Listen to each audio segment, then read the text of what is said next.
9 a.m. Morning, everyone, joining us. It's bright and early today.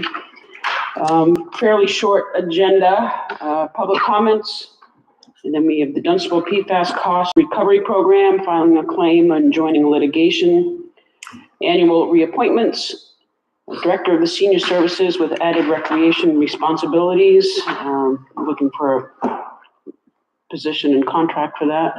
The Mass DOT bike signs, and then any topics not reasonably anticipated by the chair.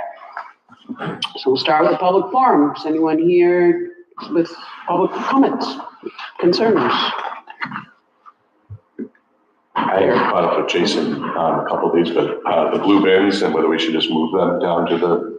We're not responsible for No, we gotta let, okay. they're gonna move them. He's been talked to a couple of times about moving those bins. Okay. Yeah.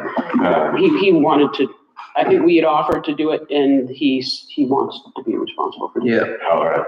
And another one is I've had a couple residents reach out to me about monuments and memorials for the more recent conflicts we've had, both Afghanistan and Iraq, global war on terror. So I think we sort of have to figure out a plan for where that memorial will go in general.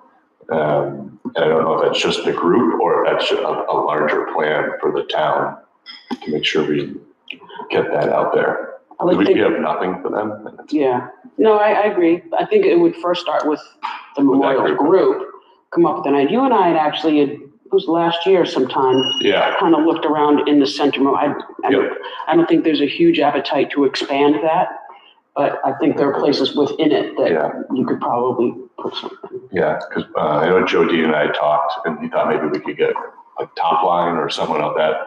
Mm-hmm. You know, I think Top Line donated they're something. Out of business.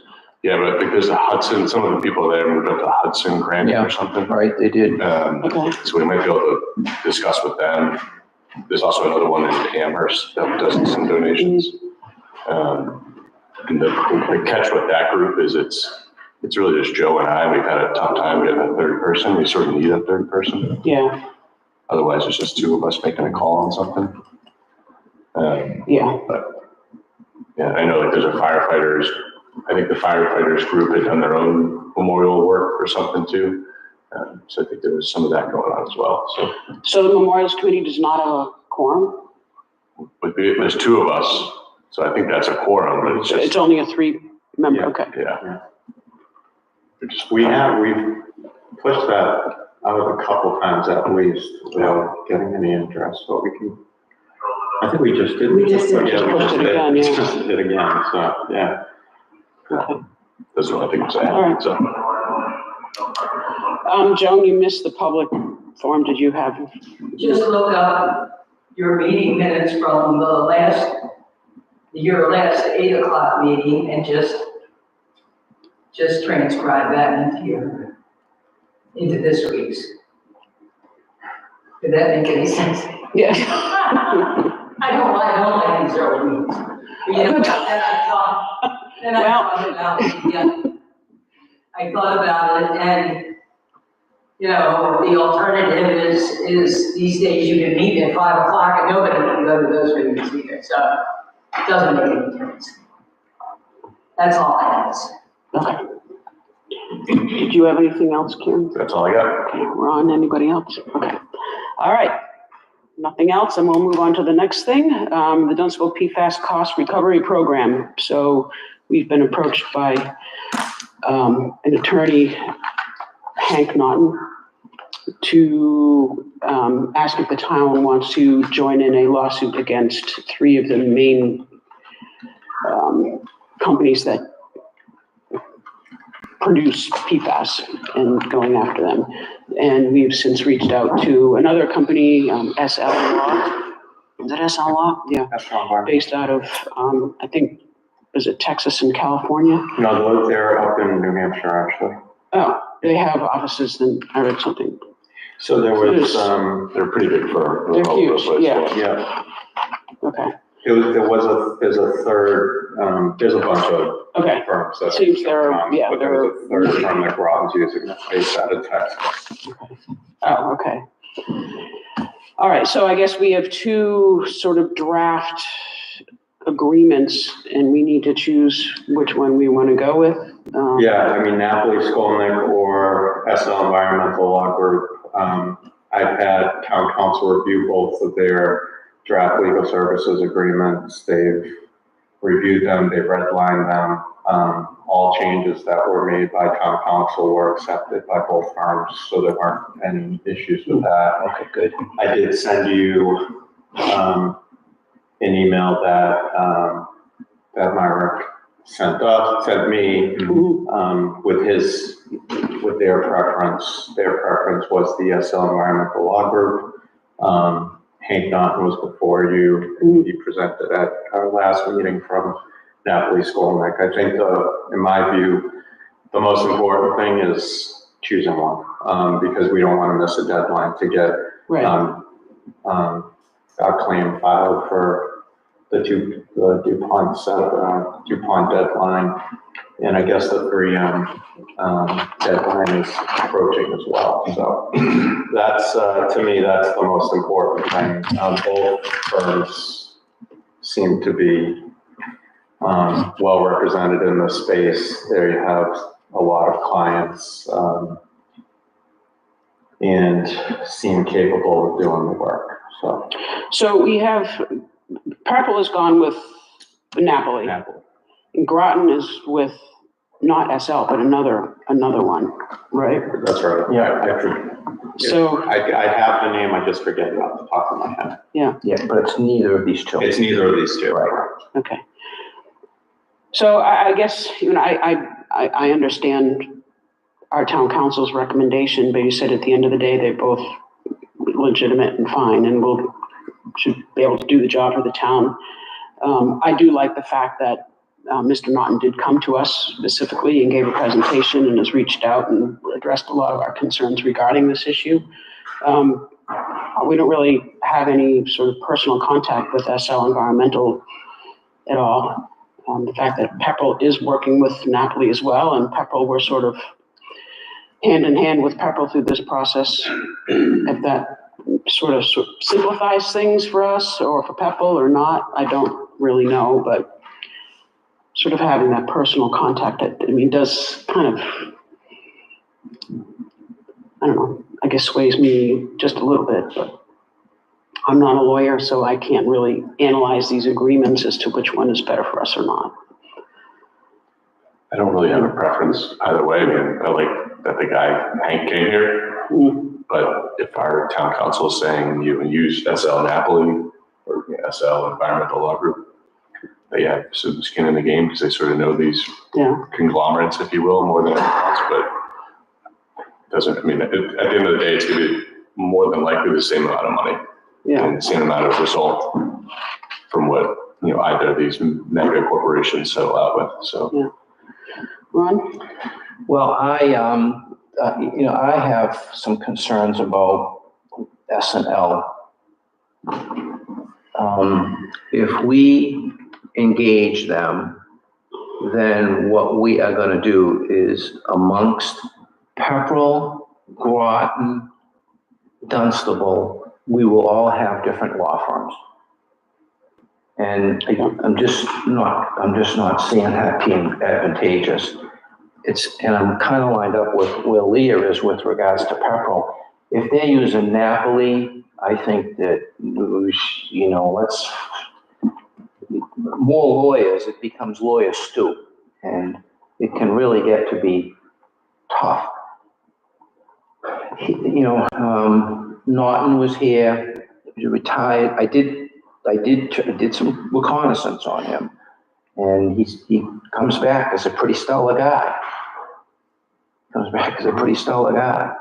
he does. And because I did a little bit of legwork checking him out last week. And, my mind says we're going to do this with them. I just think that that's the better of the choices. I'm a little fuzzy about why Myrick's recommending someone else. Those guys are the Morgan and Morgans of the environmental world. I don't necessarily want a Morgan and Morgan with 900 lawyers because that's going to get us to the end quicker. It's not. It's just, and so I think he did a nice job. He did sit on the bench in Worcester for a good number of years, and he is tapped into the legislative component. There's an aspect of this that's legislative, and he's definitely tapped into it. And so I'm going to echo what Leah is doing here with that. I think that they're the guys or the law firm that we want to hire. I just don't think adding another lawyer into the equation is going to be advantageous to us. It's just going to.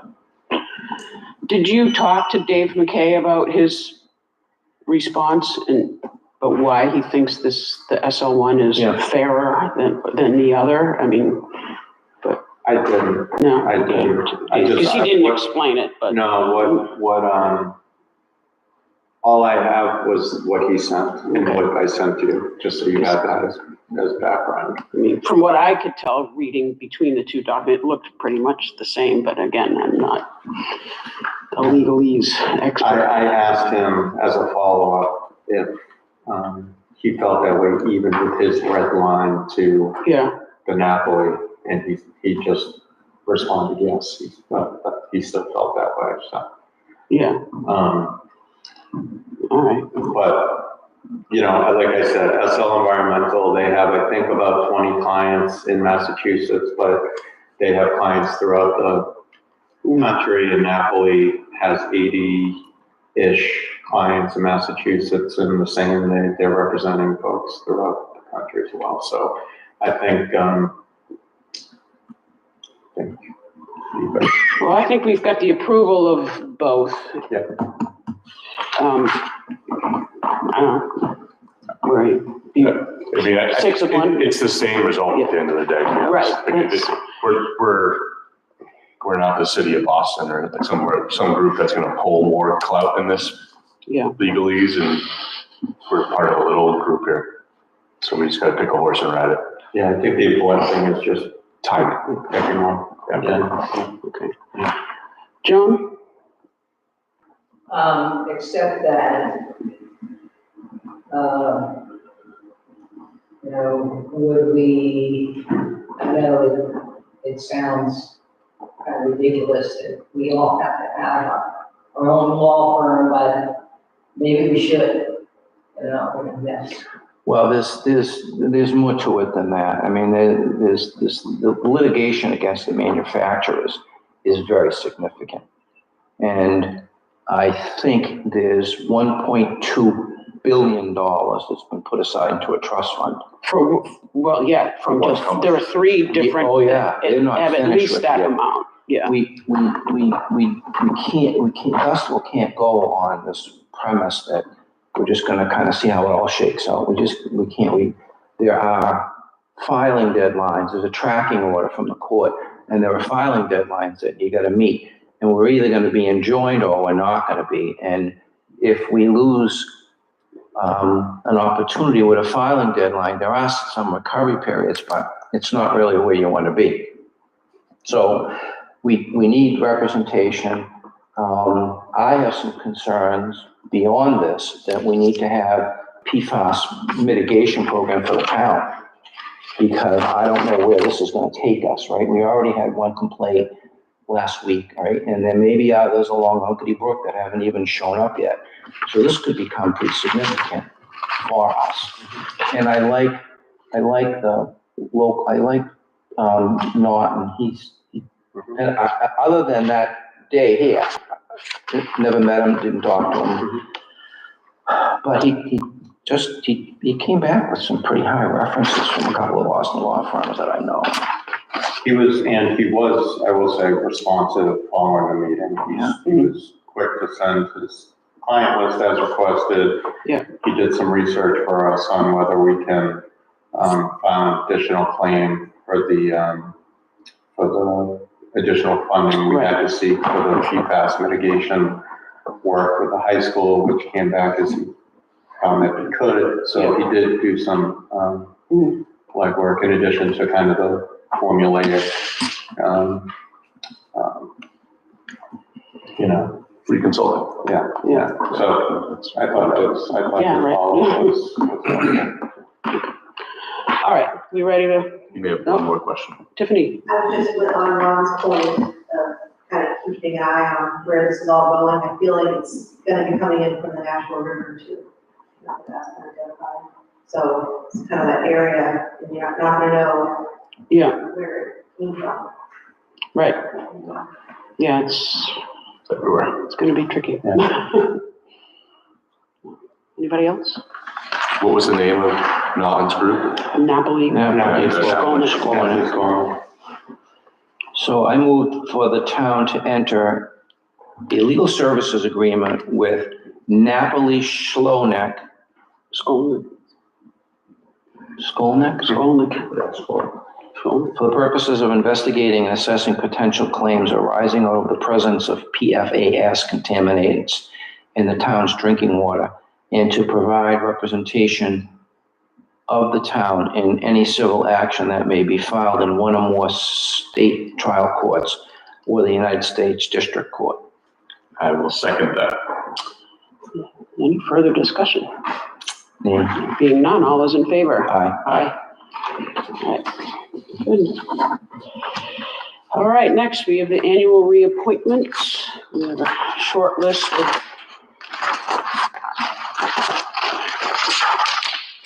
appointments to the Community Preservation Committee, Economic Development Committee, NIMCOG, Recreation Commissioners, Historical Commission, Memorials and Monuments, Animal Control Officer, and Conservation Commission.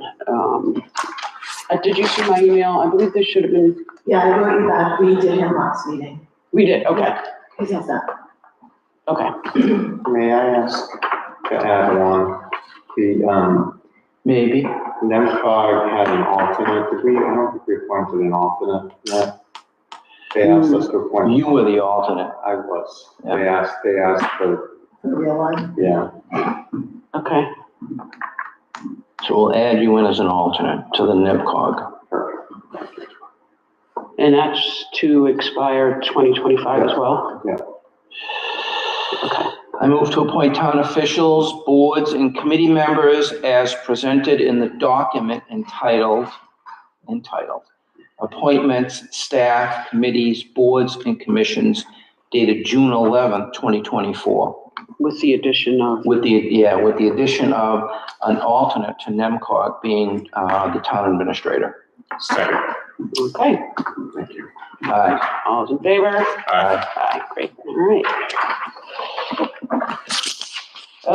Next thing, we have the review of the job description for the Director of Senior Services with added recreation responsibilities.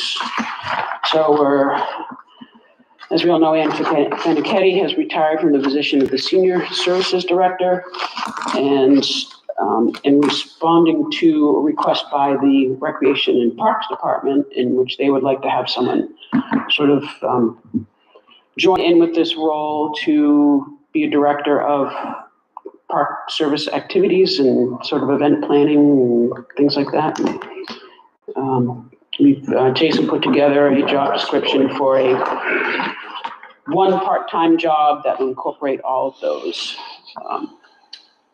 It's a pretty lengthy list of job duties. For 17 hours. For a 17-hour job, there's a lot going on there, but makes it very clear on what the person is asking to do. I did have someone who wanted to attend this meeting who had an interest, was not able to go, and I just wanted to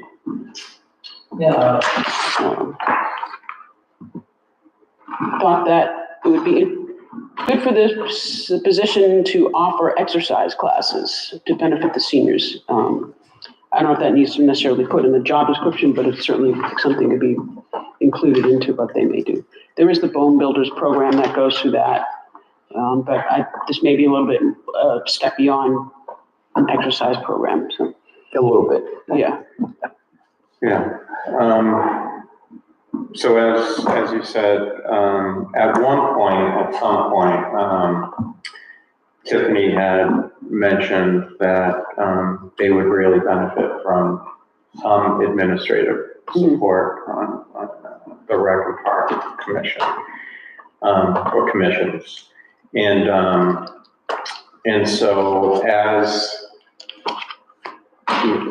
with that in mind, and then as the conversation started with respect to the event, what was it, event planning committee, and the desire to have more events in town, it dawned on me that with this position, given the nature of the position being mostly programmatic, that we might be able to wrap it all in one. And ensuring that, you know, the foundation of the position being senior services, in making sure that that remains intact, but also adding hours to help support the Recreation Commission and Parks Commission, and potentially kind of looking at, not only administratively, but also looking at potentially adding rec programming to the mix. I have had some conversations with the Rec Commission informally on kind of how they might go about funding the additional hours. So I think between budgetary funds and potentially revolving funds, the idea hopefully would be adding some rec programming would be a revenue generator, and generating revenue hopefully would help fund hopefully all of the additional hours. To be honest, that would be the goal, I think. But that's kind of the concept at the moment that's on the table for some discussion. I think the Rec Commission is meeting, Rec and Park Commissions are meeting tonight to talk about this as well, just to make sure that we're all on, I guess, the same page. But I think that sums it up, I think. I think it's a great idea, and this is something that once it starts, it's a new position essentially. Well, part of it's a new position. It could just morph into something more and fulfill that need that the Economic Development Committee is asking for. And really, and maybe then sort of combine some of the other activities that are going on in town, at least work jointly with like the Summer Concerts Committee and the Jingle Fest and all those things. There's a lot going on, and they're all sort of in their little separate groups, but sort of a joining of hands of that may work out great.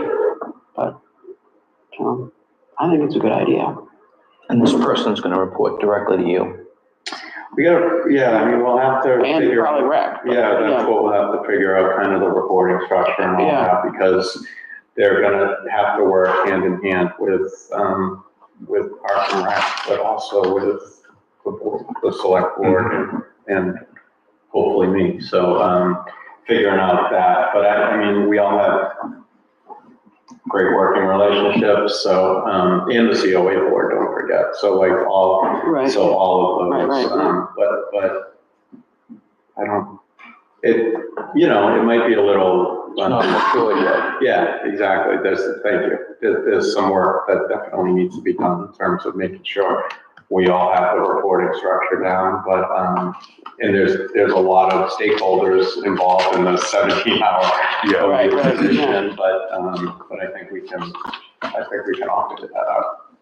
And we think that 17 hours is enough, so we're not, this person isn't stretched too thin.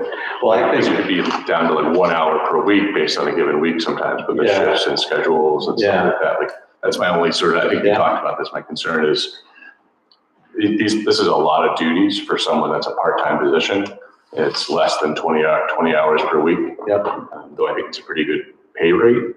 You'd have to have someone who's willing to do almost more hours than they're going to be compensated for to make this sort of shake out properly. Well, I think, which is a rarity. Like, there's not a lot of those growing on trees. So. I think acknowledging that this position is going to be there for support, but also still heavily rely on volunteer effort needs to be like understood, because there's no way that this position will be able to do it all and, figure it all out and do all the work. I mean, we're still going to need volunteer effort to make the thing work. Yeah. So, I think this position would and could help just kind of bring it all together, and make sure that, and help, when there's a volunteer rushing down to make it a deposit, or, bring payments in downstairs, like, maybe staff could do that rather than volunteers having to pick up some actual workload. But no, it's still gonna require heavy volunteer reliance to get it to work. But, Well, the right on average, person. 5 hours a week, that's what we're probably talking about for a rec.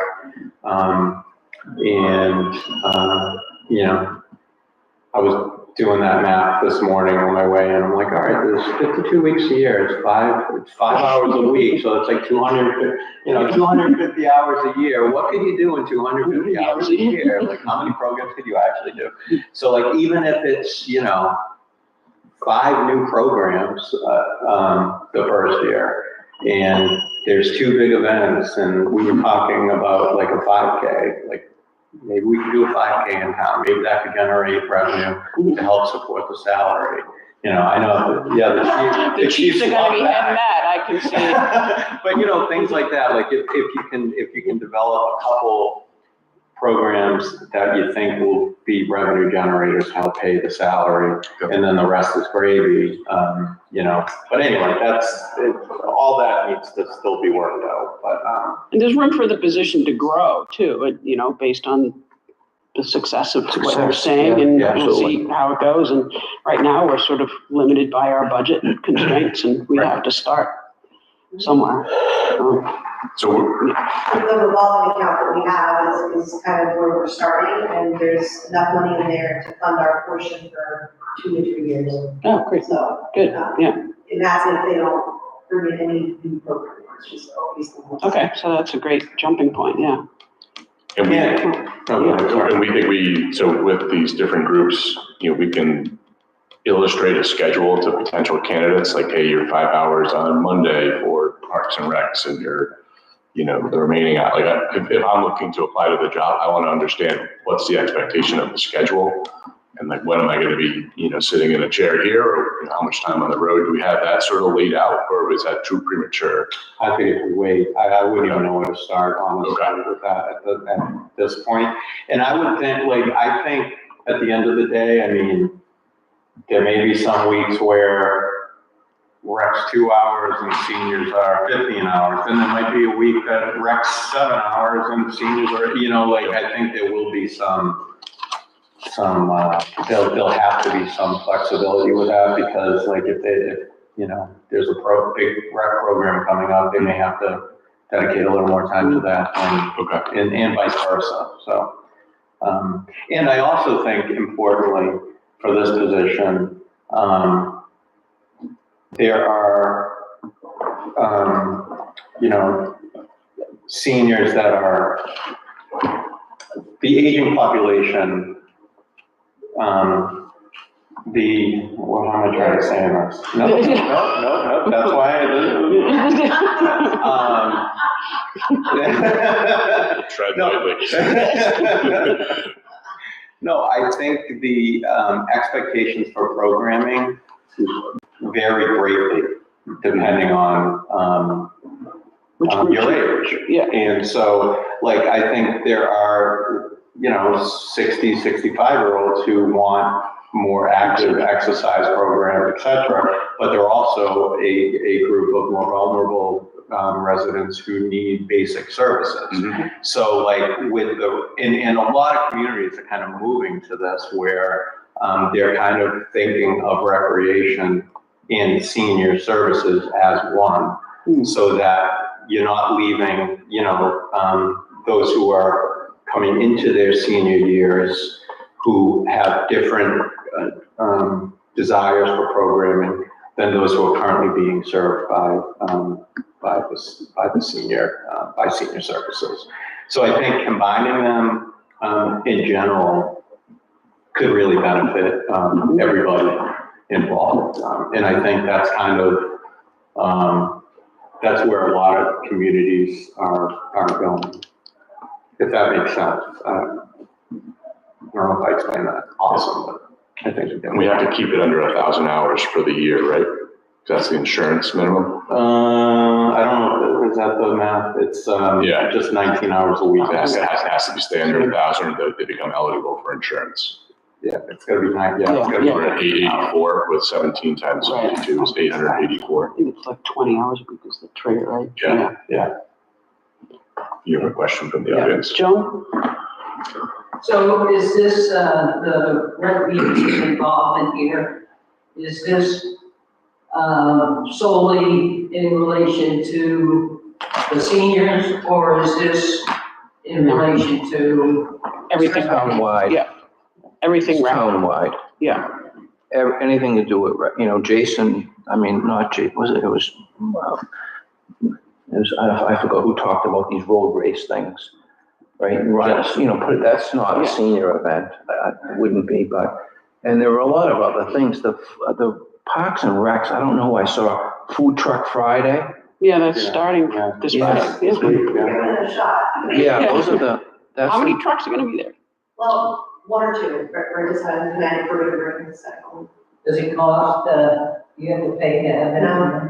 No, they come in. I go for two. Well, when you say senior programming, I think what correct me if I'm wrong, Tiffany, but I think with any new programming, it's like all ages. Yes, seniors are welcome to participate, but that's the idea. Right. Having these programs that everybody is invited to. Right, yeah, they're not separate events. They're not, right, like, a lot of the stuff does not have to be, for young and old, it's for everybody, all of them. There are seniors that could run a 5K. That's my point.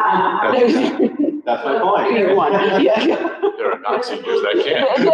That's right. All they want to do is Wednesday, go to Yeah. the library, play Correct. dominoes, Right. travel or whatever, go home. They don't even participate in bonus. Right. But there is another group of seniors that, come to Bone Builders religiously, and I think would definitely benefit by any connected, recreational, activities, I think they'd be interested in. So. Sure. I think it's worth a try, for sure. Yeah, me too. Tiffany? And I think it's important to note that, like kind of youth-only based programming wouldn't really work here, because it's kind of Right. handled by Groton Dunstable, Yeah, associations of sports. So I think the program would either need to be leaning towards seniors or leaning towards everybody. That would be the goal. Right, yeah, that makes sense. I think it's also critical to understand too, that while we're adding this, like the foundational, meals, home builders, that stuff, that's like, a priority to remain, so. But yeah. Cool, yeah, all right, anything else? No? I move to approve the Senior Services and Recreation Program Director job description as presented on June 11th, 2024. Second. Further discussion? Being none, all those in favor? Aye. Aye. Awesome. Thank you, Jason and Tiffany. Thanks.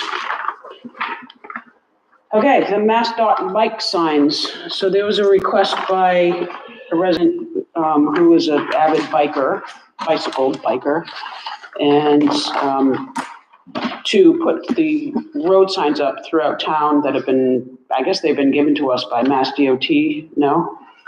They have not been? They offered them some time ago. I have no idea if they have any remaining. We missed the deadline to apply for them. Okay. Oh, that's. Yeah, so I did reach out to them just to ask if there were any more available, Okay, and I have not heard back yet. okay. Well, just the road signs are a cautionary sign asking motorists to give bicyclists a 4-foot wide berth when they pass them. On an 11-foot road. Yeah, So you're over in the oncoming traffic. yeah, Yes, and giving a bicycle a 4-foot. right. How did we make it this far? Well, it is, Without those signs. Right, that's what I mean. well, I mean, there's no doubt it's a dangerous situation for people to be riding bikes on these roads. It's dangerous for cars to be on these roads. It's dangerous for pedestrians, horses, et cetera. And, you know, I appreciate this resident's concern, and I understand the point that this person is coming from. It's a valid concern. We don't have the signs presently. There was a recommendation that was provided showing where they could possibly go. Personally, I thought it was too much. I wouldn't be opposed to putting, you know, a couple around as you may enter the town on some of the more dangerous roads, but everybody knows that riding bikes on these roads, you're taking your life into your hands regardless of a sign. But I'm not opposed, personally, not speaking for the board, I'm not opposed to putting a reminder up in a couple of places, but. How's our sign budget looking these days? Well, they're free. We don't, They'd be Yeah. free if we were able to get them from the state's state. giving them away. Yeah. Yeah. And we just have, The labor to get them up. we just have to pay, Yeah, the highway guys. yeah. Well, there are a lot of them around in the surrounding towns, so people are seeing them anyway. You know, there's one right on the Groton sign that as you enter Groton, you see it, There's so. one right on the Pebble, Right. Festival Pebble line. So the word is out, so. do you have any comment on that, these signs? Yeah. They gotta help, they don't even stop the stop sign, so.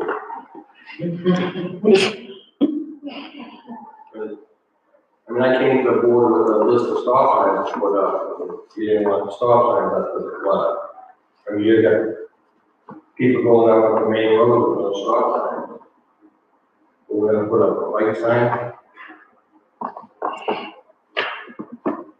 Yeah, Well, the nature of our roads are just tricky, and that's, you know, they're dangerous. 16 feet wide. Yeah. I guess I don't Okay. disagree that there might be a couple spots to put up. You know, so I like the idea of the entry point to town, like somewhere there. And otherwise, our streets are too narrow. We're just gonna add more clutter. Right, there's a lot of signs that we don't, yeah.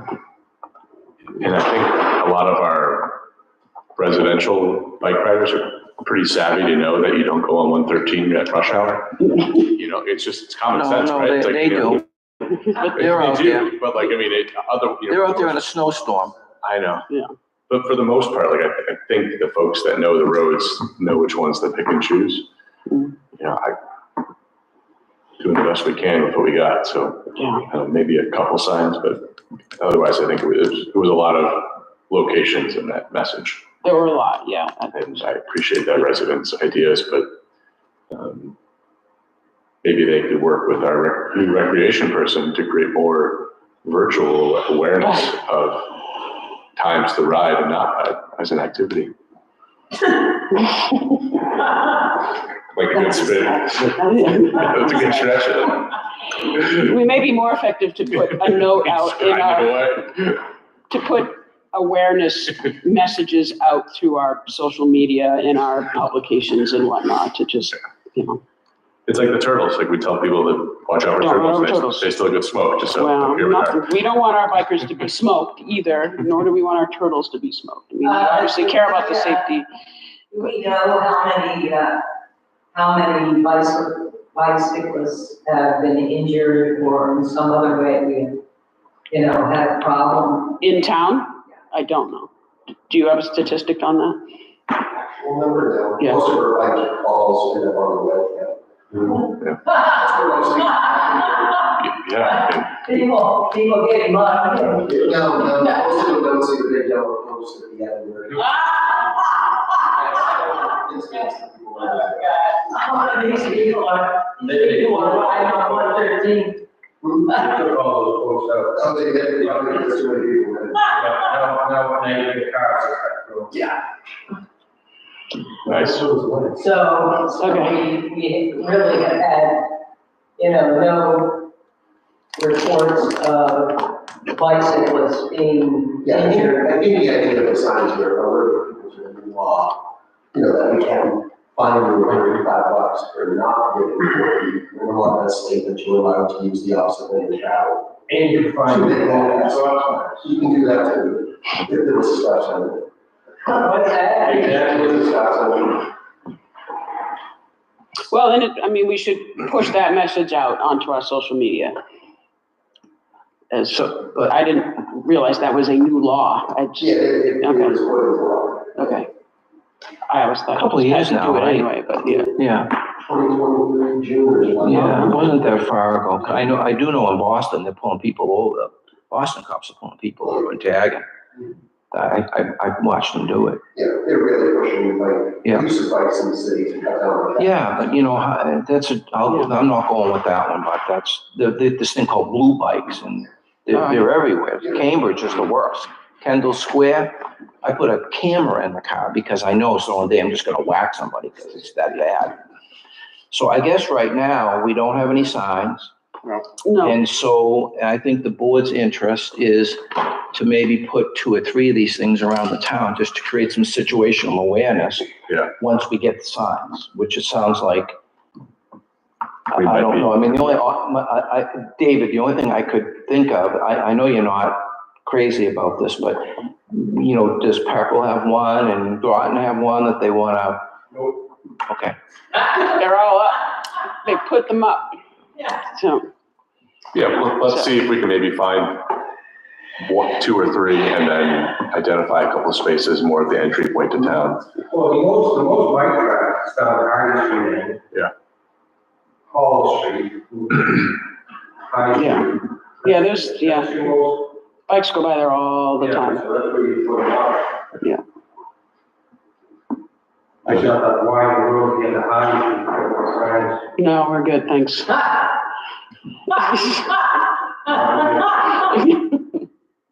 We have a question. Yeah. Hi, Barbara. How is the law handled, for the narrow roads when the cars have to go around the bikes and over the hill? You're allowed to use the opposite road path if it's safe to use. Oh, Or you're supposed to wait until it's safe to use, Right. so that's the bike. No, they supposed to move over to the far right. They're allowed to ride 2 abreast, but they are. Leave the law, yes. Which is the whole lane. 2 abreast, like, so it's on the side, Yeah. they're allowed 2 seconds. Oh, Most of the time, maybe you're usually see. Well, they ought to just allow them to drive down that lane of traffic and just, and the cars behind them can just go through. They just have to wait till, they get out of the way. This is unbelievable. Okay, so we don't need to take a vote on this. No. So we can move on to the next item.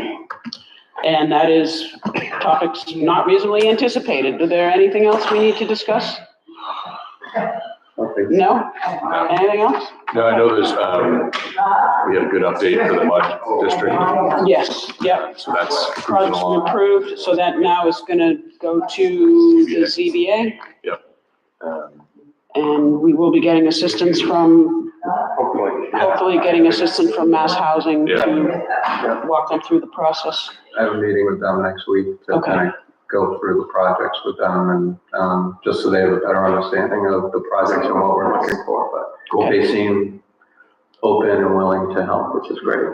Yeah. And the ZBA is Yeah. eager to get Yeah. the assistance, which is great too, so. Yes. Yeah, they've had a couple things hit their agenda recently. Yeah, so. And we did you receive the email on, the town center zoning amendment? Yes. Yes. Okay. Yes, that's, Did you get that? Town center zoning amendment? was approved, yeah. Okay, so the Attorney General's office got back to us with their decision. They approved the amendment. However, they did not allow the prohibition of lottery sales. So we can't prohibit that because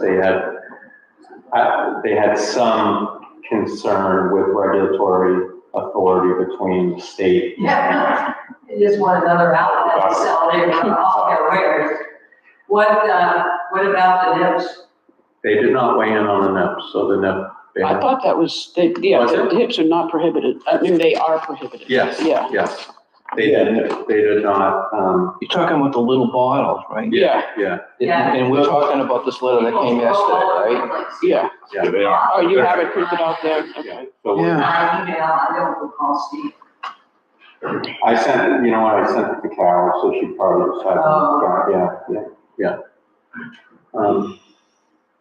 They are not restricting, so a nip is a bottle of alcohol with 2 ounces or less.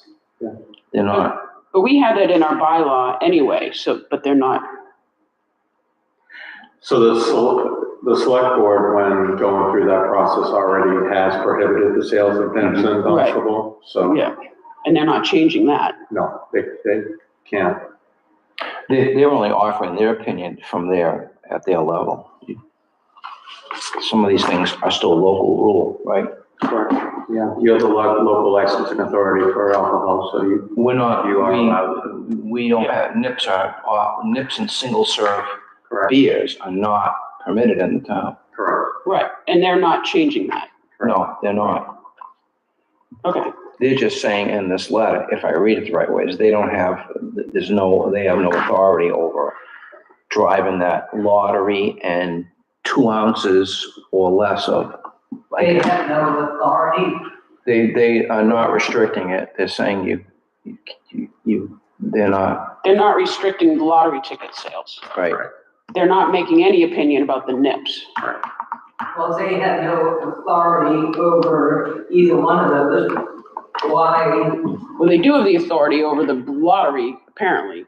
But our bylaw, which was approved, says no sale of nips, and we are the commission regulating body for that, so they haven't changed that. The only thing they're changing is that they're saying we can't prohibit lottery sales, because that's a different ballgame. Right, is that Yeah. how I'm interpreting? That's exactly what it says. Okay. Yep. All right, anything else? Is there a motion to adjourn? So moved. Second. All right, all those in favor? Aye. Thanks for joining. Thank you. Have a good day, everybody. You guys gonna sign up for that 5K?